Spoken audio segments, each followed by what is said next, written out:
Marc-André Ter Stegen, qui a fait, c'est le gardien de but allemand du FC Barcelone, il a 32 ans, et dimanche, pareil, 22, contre Villarreal, il a eu un traumatisme de son genou droit alors qu'il réceptionnait un ballon. La sanction, en tout cas, est très claire, hein. Le test qui a été fait sur le gardien confirme qu'il a souffert d'une rupture complète du tendon patellaire de son genou droit. Il va devoir être opéré pour pouvoir récupérer. Ça, c'est quelque chose qui est assez impressionnant. Et justement, je voulais vous parler de cette rupture du tendon rotulien pour voir de quoi il s'agit et qu'on puisse voir ça ensemble. D'abord, on va revoir un petit peu l'anatomie du genou. Vous voyez, là, vous avez le fémur, le tibia, la rotule. La rotule est ici, le fémur, le tibia.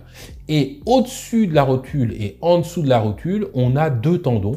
Au-dessus, on dit que c'est le tendon quadricipital. Pourquoi? Parce qu'il est relié au quadriceps. Et en dessous, on dit que c'est le tendon rotulien. Et c'est ce tendon-là, voilà, rotulien, qui est ici, qu'il s'est totalement rompu. C'est ce tendon qu'il s'est totalement rompu. Souvent, le mécanisme de cette rupture, c'est lors de la réception violente d'un saut.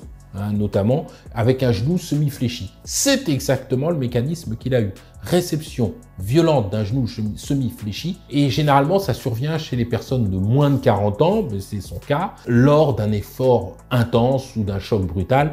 On est typiquement dans ce contexte-là, réception sur une seule jambe, effort brutal, voilà, le tendon a lâché. Avec une douleur intense et une incapacité à étendre le genou, c'est exactement ce qu'on a vu. On l'a vu crier véritablement, incapable de tendre son genou, on voyait qu'il tenait sa cuisse. C'est véritablement, typiquement, ces symptômes qu'il avait. Donc c'est une rupture typique dans son expression. Alors le traitement, bien sûr, nécessite, c'est vrai, une intervention chirurgicale, parce que le but, ça va être de réparer ce tendon. On ne peut pas laisser un tendon rompu. Pourquoi? Parce que sinon, il ne serait plus capable d'étendre la jambe. Hein. Si le tendon est rompu, il n'est plus capable d'étendre la jambe et donc d'avoir une mobilité dans le genou. Et évidemment qu'à cet âge-là, ce n'est pas possible, n'importe quel âge, mais encore plus à 20 et quelques années, et surtout si on est un joueur professionnel. Donc, l'opération, évidemment, est nécessaire. Alors, il y a différents types d'interventions chirurgicales. Ça, c'est évidemment le chirurgien qui va choisir. En tout cas, l'intervention rapide est cruciale pour avoir des bons résultats. Le but, c'est d'intervenir très rapidement. Et puis, après la chirurgie, il va y avoir une immobilisation du genou, 6 à 8 semaines, donc ça, c'est assez long. 6 à 8 semaines d'immobilisation avec une attelle, suivie de kinésithérapie pour récupérer la mobilité, bien sûr, et renforcer la jambe. Donc, on voit bien que c'est quelque chose qui est quand même lourd, une opération du tendon rotulien, là en l'occurrence. Il va falloir avoir une opération rapide, avoir une immobilisation, de la mobilisation par kiné et du renforcement, bien sûr, musculaire progressif. Donc, c'est quand même une opération qui est assez conséquente. Les délais de récupération, c'est quoi? C'est l'hospitalisation, c'est voilà, quelques jours, 4 à 5 jours, ça peut être moins ou un peu plus en fonction, mais en tout cas, c'est l'hospitalisation quelques jours. C'est la reprise du travail, en tout cas en déplacement au bout de plusieurs mois, hein, c'est 3, 4, 5, 6 mois pour reprendre le travail. Et la reprise sportive, c'est 6 à 12 mois. C'est une cicatrisation qui est extrêmement longue parce que ce tendon rotulien est absolument fragile et donc ça met du temps à cicatriser.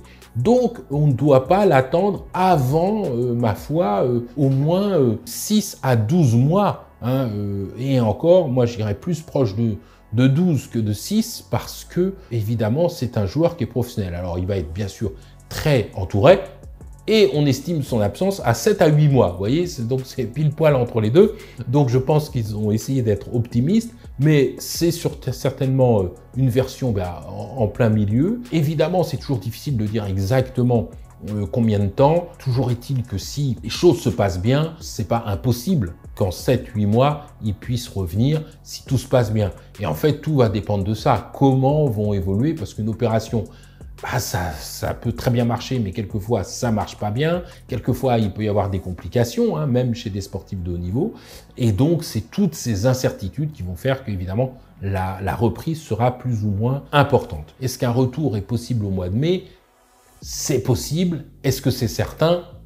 C'est pas certain. Voilà. Voilà ce qu'on peut dire. Mais en tout cas, c'est pas complètement aberrant de donner ce chiffre, à condition que tout se passe bien.